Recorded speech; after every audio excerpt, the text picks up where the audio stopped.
Hey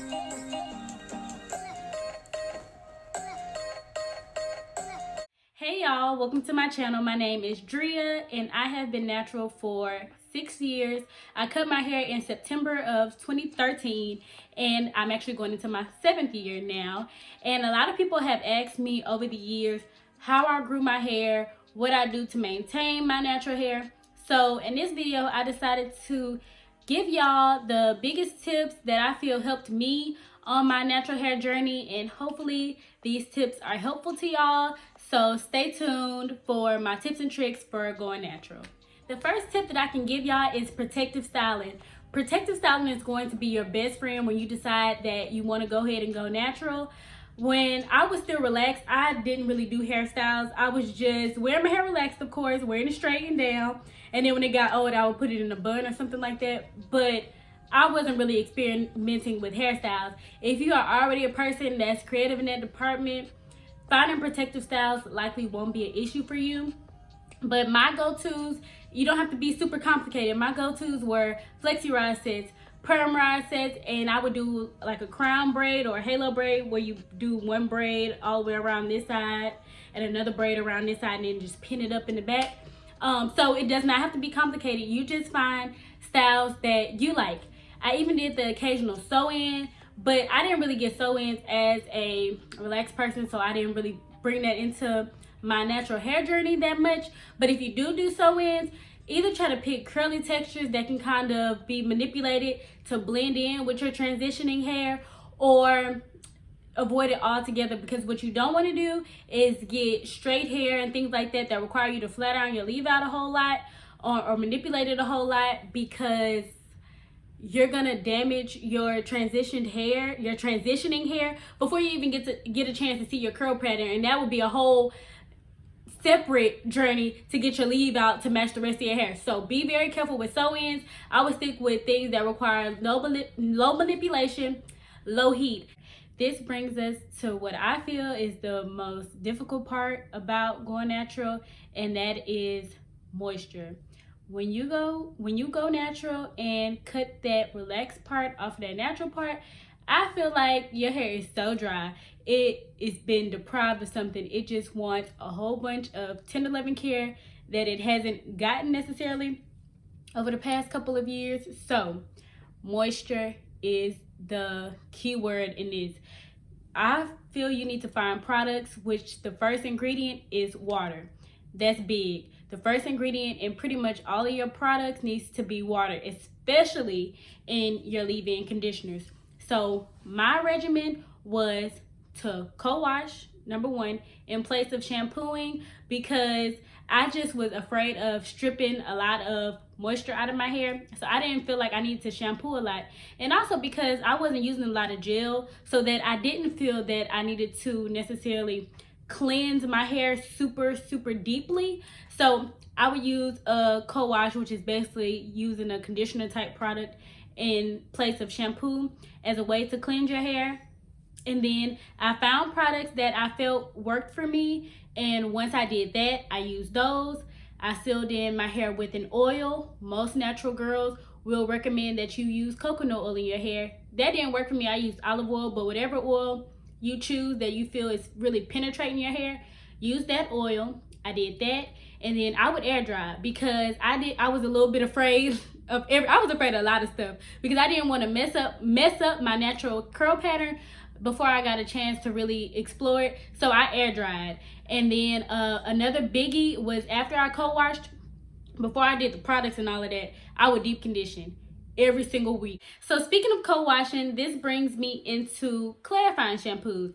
So although I said I was co-washing most of the time, I still would clarify my hair with a shampoo at least once a month, because in the midst of you trying not to strip your hair, you have to keep in mind that if your hair has too much buildup on it, your products won't penetrate anyway. So it's a little bit confusing, because you're like, well, what if I don't want to strip my hair, so what if I just keep putting product on top of it, but it's not going to penetrate. That moisture is just going to sit on top of your hair at some point.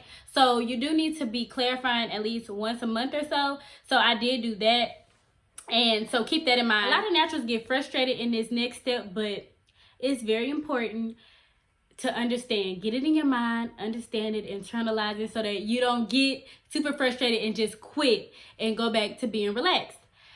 The biggest thing, well, one of the biggest things that you have to understand is it's going to be trial and error. I watched a lot of girls on YouTube when I first was going natural. Even now, I watch a lot of girls that are natural to get product recommendations. And every product that works on a girl that looks like she has a similar hair type to you may not work for you. But I would recommend to find a girl on YouTube, on Instagram, that has a similar hair type to you, and see what products she feels works for her, and see why she feels those products works for her. And just, you know, every now and then introduce a new one into your regimen, and eventually you'll start finding things that do and do not work for you. You just have to be okay with having a product that doesn't work for you. Pass it on to a little cousin or a little sister or your mom, aunt, somebody who might be able to use it, because like I said, what doesn't work for one person might work for another person. So just understand that you're going to kiss a lot of frogs, aka try a lot of products before you find your prince, aka the products that work for you. And that was irritating to try different stuff and be like, this is not working. It works so well on her hair. She put it in and it was all beautiful and silky, and I put it in and my hair is still a frizzy mess. So yeah, just stick to it. Try things out. You're not going to stick on your natural hair journey if you let it get you down. Do not be the girl that is so obsessed with growing out her hair that she is afraid to get a trim. Because let me tell you, it does not matter how long you grow your hair out, if it is splitting up the end and you're trying to grow it out your scalp, in the middle is going to meet and break off. You're never going to retain length like that. So be diligent about getting your trims. When I first went natural, I was getting my hair trimmed every about 3 to 6 months. Now I only get my hair trimmed about twice a year. But at the time, I think I was doing about every 3 months. But the biggest thing that let me know when I needed my hair trim was single strand knots. And that's a thing that drives a lot of natural girls crazy, is single strand knots. It's like you'll have a piece of hair and it'll literally be a knot on that piece of hair. That's kind of natural. I mean, that's pretty normal. A lot of girls get single strand knots even when your hair is super healthy. Don't rip them out. Cut them out, if anything. But when mine started to get out of control, I knew it was time for a trim. But yes, just be consistent with your trims. Get regular maintenance on your hair. So that's the way that you retain length. So trim your hair. Do not be afraid of that, because you're not going to retain length. Keep that in mind. Depending on what kind of natural you are, you can either take or leave this step. If you're the kind of natural that knows that you want to wear your hair straight a lot, okay, this step is not for you. But if you are a natural that wants to wear your natural curls, you need to leave the flat iron alone. I see a lot of girls who are transitioning, but they are not accustomed to these natural hairstyles. They feel that they are not attractive with the natural hairstyles. For whatever reason, they keep flat ironing their hair. But you will be on another journey, because you'll grow your hair out and then it will not be curly. It'll have some parts that are curly, some parts that are kind of straight. And so you're going to be working backwards to try to get it to a uniform look. So if you can avoid it, just leave the flat iron alone as much as possible, because you want to give your curls a fair shot at showing you what they can do without too much manipulation. So put it away under a counter. Do not pull it out except for super special occasions, okay? And let those special occasions be few and far between. I'm talking like, especially when you first go natural, I'm talking like twice a year, okay? So leave it alone, girls. You can do it. The next tip I can give you is be consistent. Whenever you find the products that work for you, get a routine and stick to that. This was my regimen. I was co-washing my hair, and in that process of co-washing, I was detangling. I would wash it out. I would deep condition. I would put my products in my hair and seal it in with some oil. I would twist it up. I would air dry. I did this every single week, regardless if I was going to put it up or whatever I was going to do to it. I did that every single week until my hair got to a place that I felt it was actually healthy. Be consistent. I used to do a protein treatment about every 2 to 3 months when I first went natural, but it's also all about what your hair is like. So if your hair is bouncy and doing well, don't do a protein treatment, because there is a such thing as overloading your hair with protein, and that will do the opposite of making it bouncy. It will make it limp. So I would just recommend doing that until your hair gets, along with a lot of moisturizing, until your hair gets to a good place. I was using FAQs, and I would cleanse my hair with a shampoo. I would use the protein treatment, and then after I did the whole regimen for the protein treatment, I would use a moisturizing deep conditioner just to put some balance back into my hair. Although you in the little regimen, they give you something to restore the balance in your hair after the protein treatment, I just was big, like I said before, on moisture. So I would do a a moisturizing deep conditioner after that, just to ensure that I was making sure my hair was in tip-top shape.